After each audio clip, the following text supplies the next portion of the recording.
पुरंदरमध्ये आलेला आहात, बाधित लोकांशी बोलला, काय एकंदरीत भावना आहे, काय? काल ज्या पद्धतीने इथे पोलिसांनी पोलिसी बळाचा वापर करून इथल्या लोकांना भयभीत करण्याचा आणि त्यांच्यामध्ये एक अफरातफरी माजवण्याचा प्रयत्न केला, तो अत्यंत निंदनीय प्रकार आहे।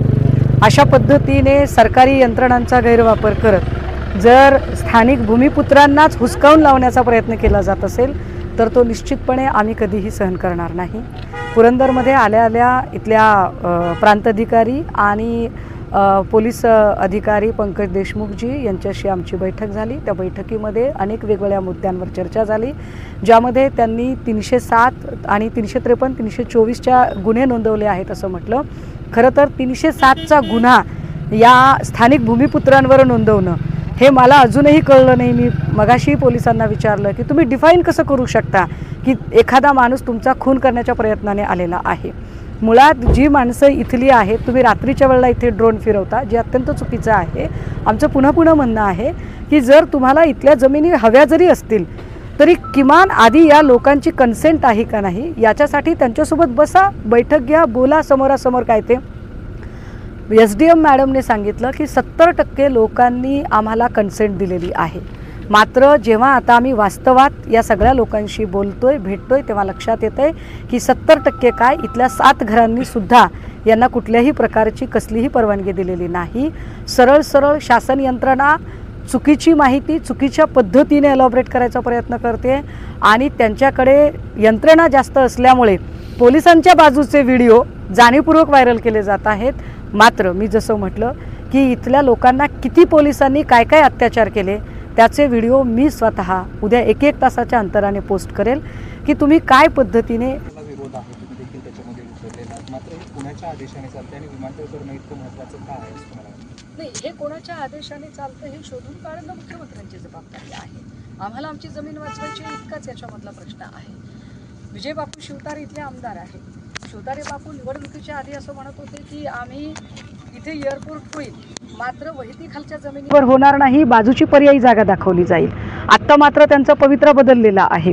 जर तुम्हाला बाजूच्या जागेवर तुम्हाला करणं शक्य आहे तर वहिती खालची बागायती जमिनीच का हव्या आहेत? आणि जर एअरपोर्ट करायचंच असेल, जर असं वाटतंय की हा सगळा टापू हा उड्डाण योग्य टापू आहे, तर या टापूमध्ये 60 किलोमीटर अंतरावर बारामती आहे, जिथे छोटं विमानतळ ऑलरेडी डेव्हलप केलेलं आहे, त्याचं एक्सपेन्शन करा तुम्ही। ते एक्सपेन्शन केलं तर ते अजून चांगलं राहील। ज्या लोकांसाठी विकास करायचा आहे त्या लोकांची सहमतीच नसेल आणि त्यांना नकोच आहे विमानतळ, तर तुम्ही जबरदस्ती कशी काय करू शकता? हा साधा प्रश्न आहे आणि तो घेऊन उभे आहेत। पालकमंत्री असं म्हणतात की नागरिकांचा जरी विरोध असेल तर पुणे जिल्ह्यात विमानतळ झालं पाहिजे। पालकमंत्री काय आता काय बोलायचं?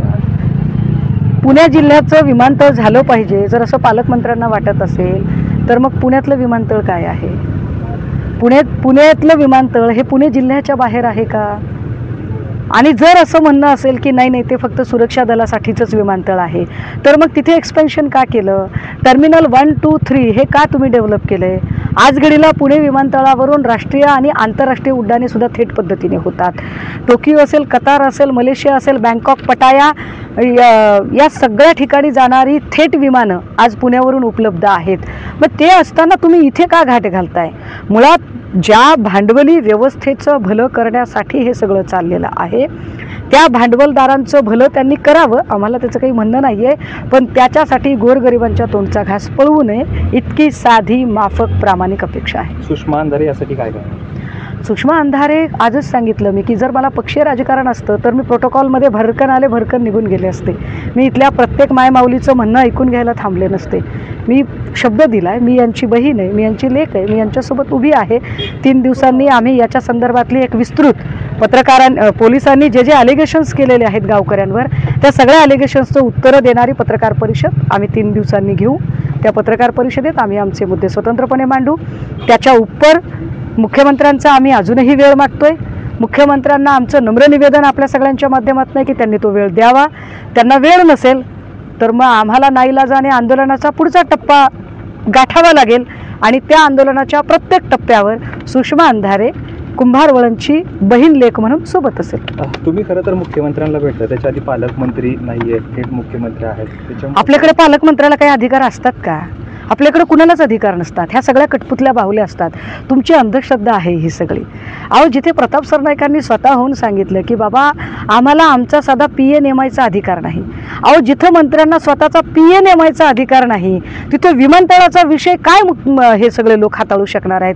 त्यामुळे उगाचच इकडे तिकडे चाचपडत बसण्यापेक्षा खटक्यावर बोट आणि जागेवर पलटी कार्यक्रम केला पाहिजे. आम्ही मुख्यमंत्र्यांना भेटणार.